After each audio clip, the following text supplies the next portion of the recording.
the Cub Cadet CC760es. Pretty cool. It's on this is a 420cc engine. It's performance tuned engine.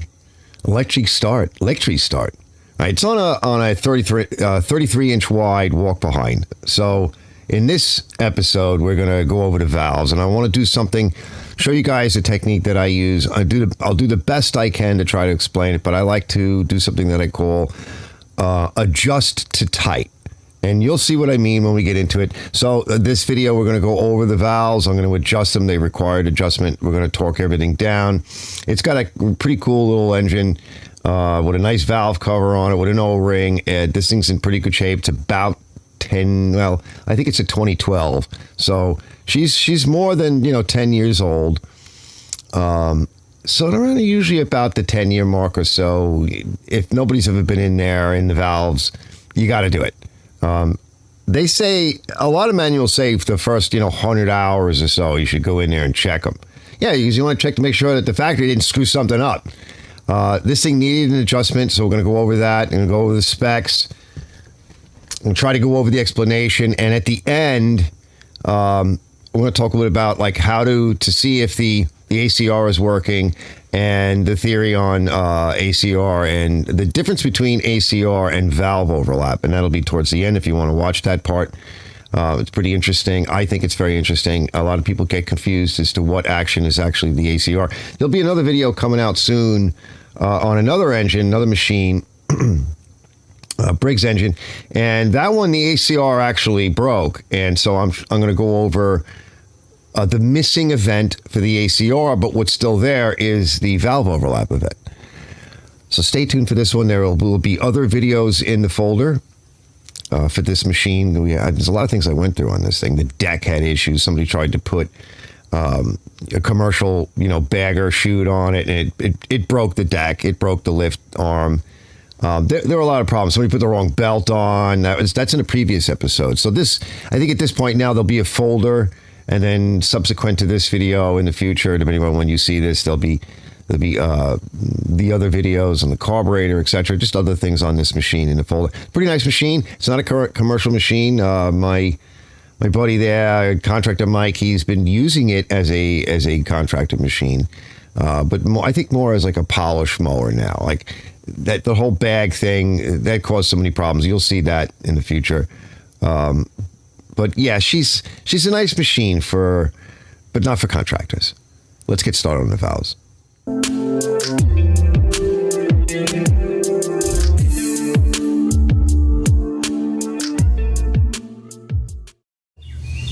This is the mud motor. So it's a 4P9 MUD engine, 2012.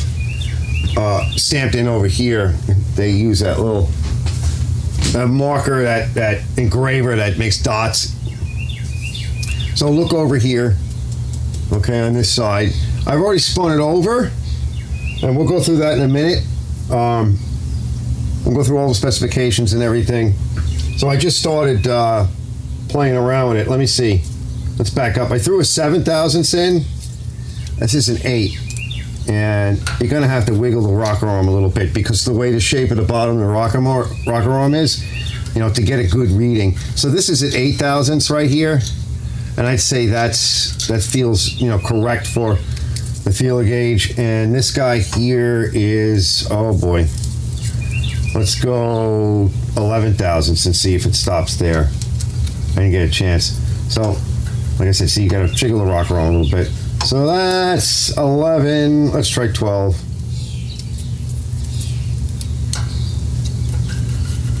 Yeah, probably 13. Let's see where we are. Let's find out how far out, because I don't think it's ever been done. I mean, this thing was sealed on there. We'll go through, like I said, we'll go through all the torque spec. Yeah, I think 13 is what it's winding up at. So let's see. I'm going to read off some specs, and I'll probably put a text window up as well. Let me get my spec sheet out, and we'll read it off, and then I'll walk you through turning over the engine. I got to get all the stuff I need. Get some coffee and water and grab a smoke because we're going to be here for a bit. Let's talk turkey, fellas. So this machine, I went over it. It's an older machine. The motor's 2012. The machine could be 2013. I haven't really looked. It's in pretty good shape. It has some issues, which I'm going over. I clean everything with my pressure washer. As you can see, the motor is super clean. I just went over the carburetor. It needed a little bit of help. I drain the oil first because you're going to have a lot of oil up in here. If you want, you can also raise it up a little bit in the front. That way the oil drains back. But it's, like I said, it's due for an oil change. It's got a belt issue. It's got a few other things. So I really recommend, what is that, a little bug? I recommend getting everything cleaned up, taking the hat off, clean here. Remember, this is air cooled. It's a big motor, and we want to make it survive. She's done real good. She looks really good. He just bought this thing. It's in good shape. Let me shut that off. Oil out. Pull the rocker cover off. It was really on there good. We want the top off so we can see up here. We can see where the magnet is. We got the plug out. Everything move nice and easy. Things in neutral. Belts disengaged. We should be able to spin it over. Now, I already had it at TDC. Let's take a look and see where we are. They want, on this motor, a lot of motors, they don't care. Like, they want you a quarter in the hole. In other words, you go past TDC and you go about a 1/4 inch down in the hole. On this motor, they want you, so I'm just kind of putting my finger here up against the shroud and I'm going to feel it. Yeah, I can feel it. And it comes down again. So we're just feeling it. So the magnet is actually right over here. So there's this pole, we'll call it a pole. There's this side of the magneto, right, or armature, part of the armature that's over here, which is like facing towards you. It's my left. And then there's the right side, that's this guy on this side, and that actually is wind up being centered on the magnet. So she's like right here, and that seems to be where it is, but you can feel it out. So when you get to TDC, you want to get to TDC, you want to go through the valve events and then feel it out with a little pencil or something in there, and that way you know you're at TDC. Excuse me, because we have a bunch of different compression events in here. We have valve overlap, and then we have the automatic compression release, or the ACR. Let me grab a drink. All right, let's spin it over and reestablish where we are, and we'll check it again for you. So here's our intake, here's our exhaust. Okay, so intake. She just fired, so we should see an exhaust valve event. There it is. There you go. And now we're coming back up towards TDC again, and we should see an intake event. So we're going to start sucking. Oh, sucking in. Now we're going to come up to fire real soon, and let's just ignore the ACR and the valve overlap for the moment, because we'll talk about that at the end when we go to check our work. But the magnet's over here. It's coming towards the coil where we want it, right? And we're in compression, fire, spark lead could be all the way over here. We don't know. The coil deals with that. It's got a little computer in it, so she might even start to spark here. And it could even be a multi-spark discharge. I don't know. But that's how a lot of them are. Let's just check. All right. Yep. I feel it. Okay. So what we're going to go around again is check it again so that we know. So I remember it was 8 thousandths on the intake. So we're just going to check it just quick. Yeah. Yeah. We're good. All right. Now let's talk spec. All right. For this motor, but pretty much it's the same probably for so many of these. I just did another motor, I think it was a Cowie or something, pretty much the same CCs. It was the same thing because the dynamics on the valves have to do with size more than anything else. But almost every small engine I see like this, these are the specs, very close to it. Intake valve lash in inches and in metric. In inches, 0.004 to 0.006. That's in inches. So that's 4 thousandths to 6 thousandths. We want to be around 4 thousandths. We want to be on the lower end, right? This way she can wear in 4 to 5 thousandths would be fine for us. Metric is 0.10 to 0.15 millimeters on intake. Exhaust is going to be a little bit bigger, as is customary. The exhaust is in inches, 0.006 to 0.008 in inches, and in metric, it is 0.15 to 0.20 or 20 millimeters. Okay, so I'm going to be in inches. You got your assignment if you're doing this in the metric system. We have a 10 millimeter wrench and a 14 millimeter wrench. Okay, the 14 millimeter wrench is on the what we call the trunnion. That is the part that has got a conical surface on it that rides on the inside of the rocker arm. That's where the forces are applied. That's where the adjusting is done. And the 10 millimeter is the jam nut. Okay, so in this case, we're going to need to pull everything in quite a ways. Let's just see where we are. Can we just pull in without doing anything else? Let's find out. Let's give it a shot, because that would be great, because we could keep it pretty tight. And the answer to that question is no. Okay, so she hasn't loosened up. Let's try this one. Hasn't loosened up. I think it might be a 13 millimeter or a 12 down there. I don't see any evidence of. We'll go this way. Be careful, by the way, these studs can break real easy. I don't see any evidence of the studs loosening up, so we don't have any issues there. Everything seems to be moving fairly consistently. I don't suspect anything that would be bent or otherwise messed up.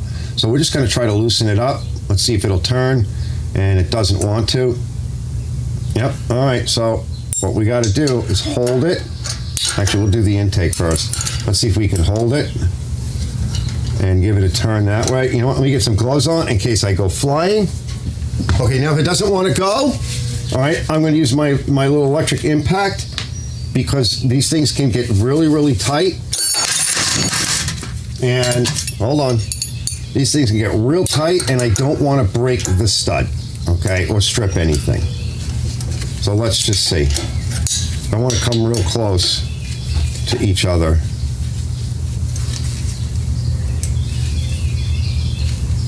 Oh, got it. No problem. Let's loosen this guy up a little bit. Good. We're good. Okay, now that we've loosened it up, we can actually start to tighten up the trunnion a little.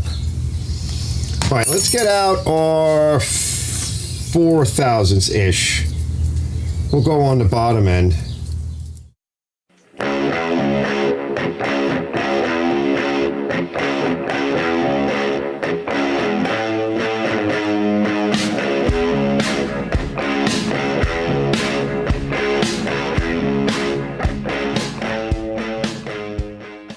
We're so far out.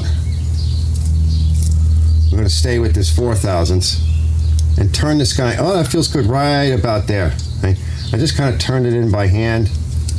And some of these, it depends upon, I want to just mention, right, we want to tighten to the adjustment.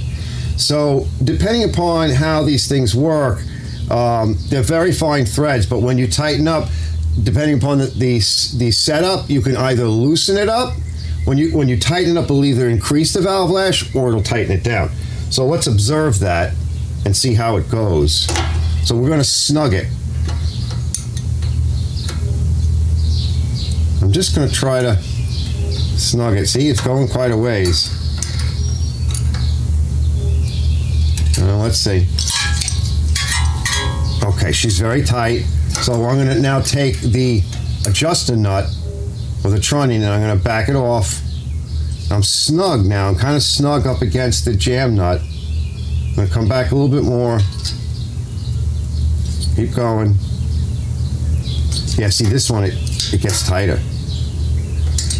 We're getting there. I'm going to keep going. I'm backing against the adjuster nut. Okay, in fact, I might tighten the adjuster nut a little bit more and come against the adjuster nut. Oh, we're getting close. That way I have this lash in the threads, in the jam nut and the adjuster nut, or the adjuster trunnion. There's lash there too, so we have to account for that. Oh, it's getting real close. I'm going to come back a little bit more. I think that's it. Jiggle it a little. Okay, she's a little tight.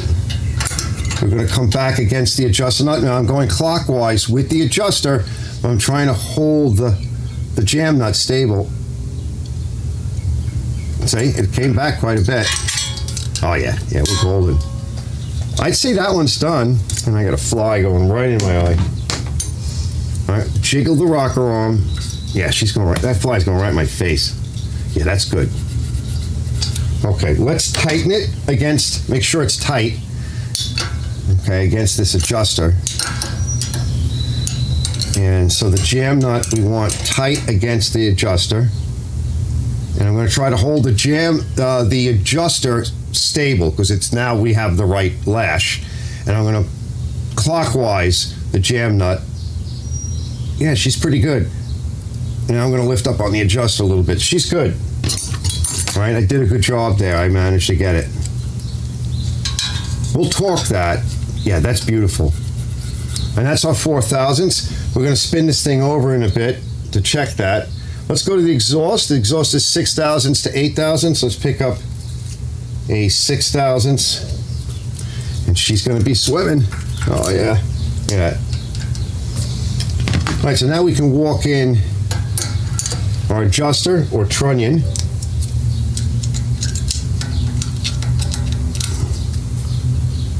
All right, I just actually ran it in with my finger.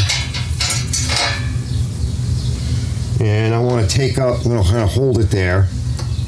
And I'm going to take up that slack on the jam nut.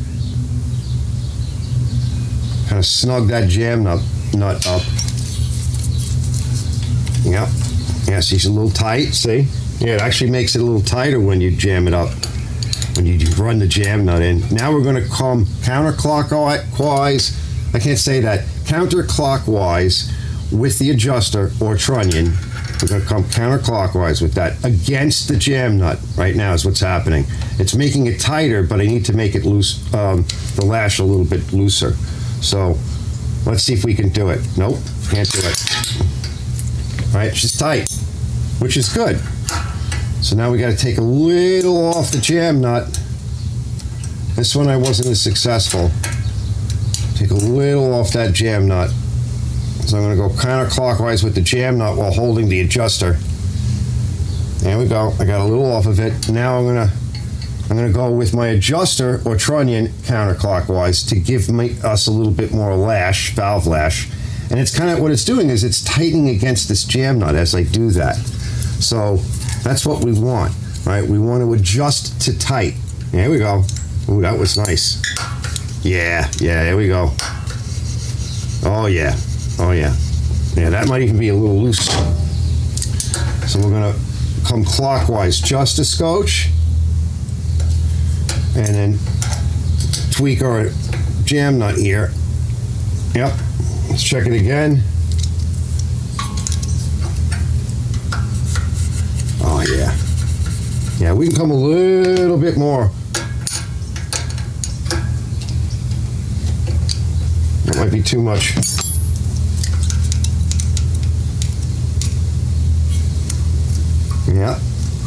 Yep, almost. I'm going to try to hold my jam nut steady. I don't want to move the jam nut right now. I have to move the adjuster up a little. Get a little bit more lash. Now I'm pushing down on the jam nut just a tweak. I'm kind of tweaking both of them because we're real close. This is the finesse part. There's no other way of doing it. You've got to get used to doing this. Some people will say, oh, if you go 1,000 extra. Look, at the end of the day, you're going to have to learn how to feel it out. Oh, that feels good. Yeah. That's doing real good. All right, now, the last tightening. Okay, so I'm going to come down. So there's slack in the wrench, so you have to account for the slack in the wrench. So right now, I want to kind of tighten up that jam nut a little bit more. So that means I got to lift up on this wrench, okay, to counter the movement. Tightening up with my 10 millimeter a little bit. And now I'm lifting up a little bit on the 14 on the adjuster because I know I got a little bit of sweetening to do.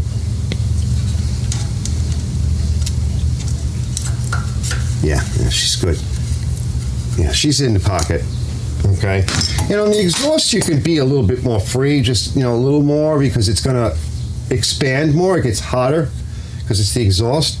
All right, let's go through the valve events and check it.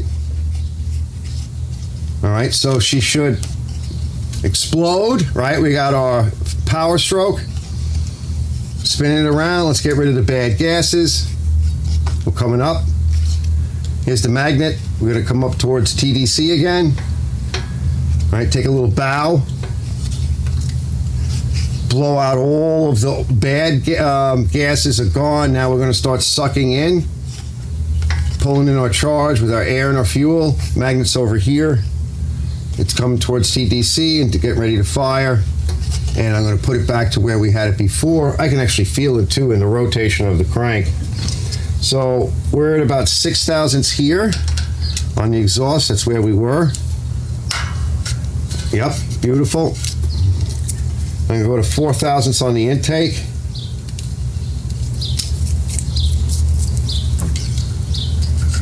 That feels good. All right, we're beautiful. Now I'll explain ACR versus valve overlap. Stand by.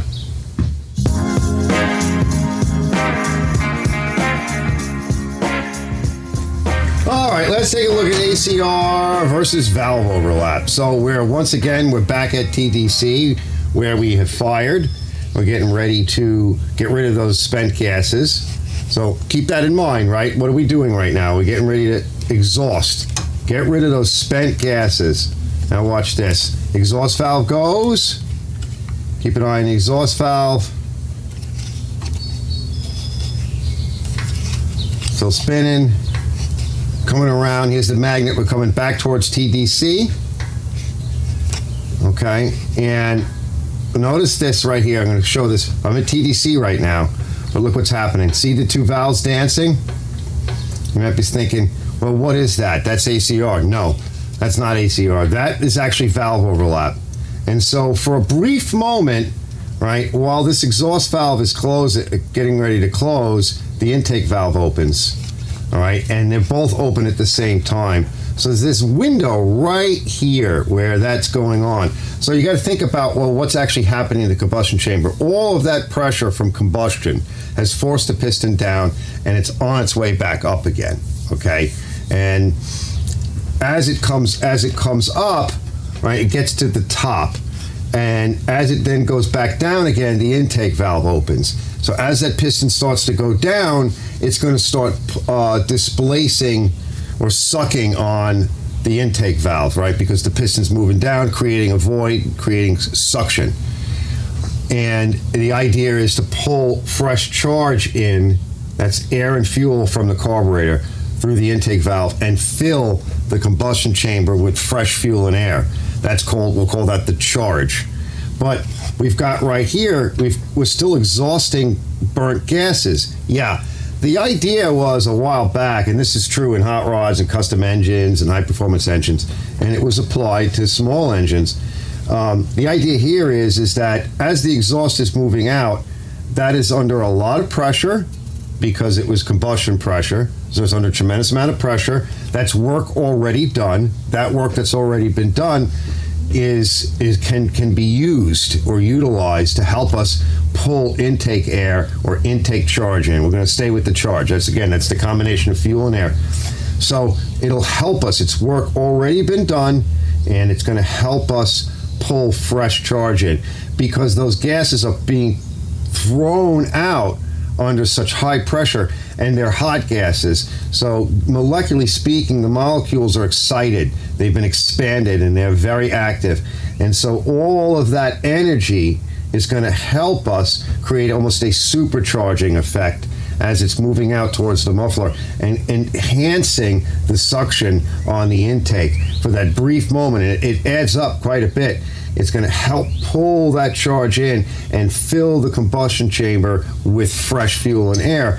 And the other thing it does too is, you might say, well, what goes on with the gases? What can happen without a valve overlap like that is some of the old spent gases will be residing or residual in the combustion chamber, and that would dilute the fresh charge coming in. So one way to get rid of that, to ensure that we have packed the combustion chamber with fresh charge, is to open that valve up very briefly and allow some of that fresh charge coming in under an almost turbo or supercharged condition to push out as well any residual spent gases or charge out of the way, so that you can get maximum filling of fresh charge. The more air and fuel or charge you can pack in, the cleaner it is, the less tainted it is or diluted it is, the more power you're going to get out for the same amount of work already done. So that's what that is. Now that we've got that, we're going to suck on the intake. Okay, we've closed this valve now completely. And now we're going to come around. We're still sucking, and I'll let you know. All right, valve's starting to close. Okay, we're coming up towards top dead center. My magnet is over here. All right, and we're coming up, and you're going to see the exhaust valve. Okay, see the exhaust valve start to take a bow? It's very light. It's right here. It's very light. In fact, this motor may even have a little bit of a problem with that. There it is, see? It just relaxed. So it actually started opening over here, that exhaust valve, while we were still closing the intake. But remember now, we're coming up to compress. That finally closes. We're going to fire right here, somewhere right here. And that's your ACR, because when it's compressing, that's when the motor, you're trying to start the engine. If you bleed off a little bit of compression, right, at low RPM, it'll make it easier for the starter motor or for the person pull starting the engine, make it easier because it's got a little less compression. So it's going to make it a lot easier to start that engine, and you're not going to be fighting all that compression, and the starter motor or the person pulling it is going to have a much easier time.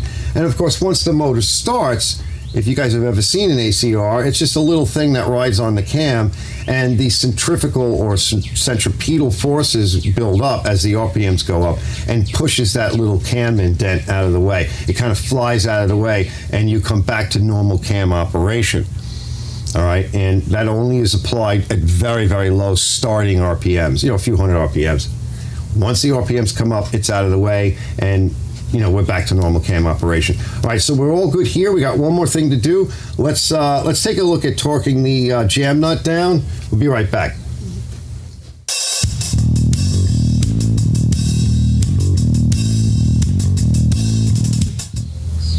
All right, two more things to do.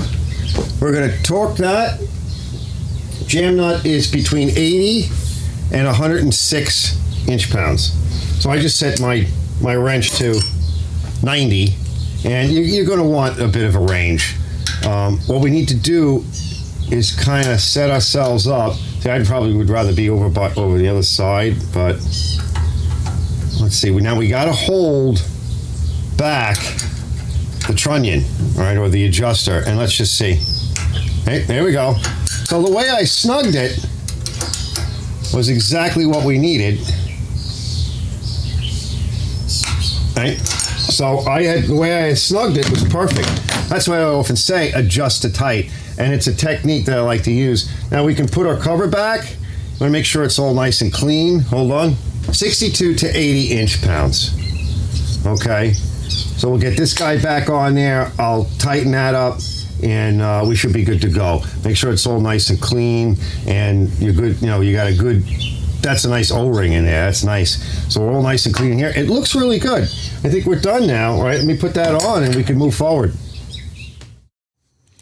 All right. Hopefully that was helpful. And hopefully you guys, well, if you're watching this, maybe you watch the ACR versus valve overlap. That comes from, custom cam design, hot rod building, custom engine design, and all that. There's a lot to be said for really trying to make an engine sing. But a lot of that older technology, well, I think of it as older technology now, because in a lot of ways it is, and it's been finding its way over the years into small engines because it works. So in this folder, at some point in the future, will be, I went over the carburetor, and there'll be another one that I could come out with on re-welding the lift arm and bracing it and making it stronger. But like I said, I don't think he's going to be putting that bag on there. Well, I call it a bag. It's a grass catcher, commercial aluminum and steel, and it's too damn heavy for it. So that thing is a commercial. It does fit on other machines, and he found another machine where it fits on. Like I said, I think he uses it more as a polish mower now. It's great for getting in and around a lot of these homes here. It's nice and wide. It fits through the gates. It's conventional. It's got a nice transmission on it. Think of it as its design is more like your lawn tractor from Depot, but the engine is kind of in the rear with the transmission in the rear. There's no steering wheel up front, and you're standing behind it. Okay, and there's no big front wheels, right? Because that's really what it's like. It's like your cheesy run-of-the-mill, but the engine's kind of nice. I kind of like the engine. I'm not really sure who makes it. I asked Ken Small Engines. He said MTD. Wouldn't surprise me. It's a Cub Cadet engine. It's actually with a better engine, I think. I actually like this motor. It's not like the bucket motor on the lawn tractors. This seems to be a better motor. I kind of like it. I went through the carburetor. That was in really good shape, but I'll go through that in another episode. I kind of like the carburetor. I kind of like the fitment of it, the way it's made for a homeowner. I think this is a pretty decent machine. So if you find one out there, if you have one, and that's why, because this motor is going to be on other things, so it's not just on this machine. And a lot of people make the mistake is they don't know how, they don't understand that the same motor will be on different machines. Like, no, it's got to be on that. I need it for that machine. No, that motor's on a line. No, it's got to be. I got to get out of here. Hopefully that was helpful. See you guys later.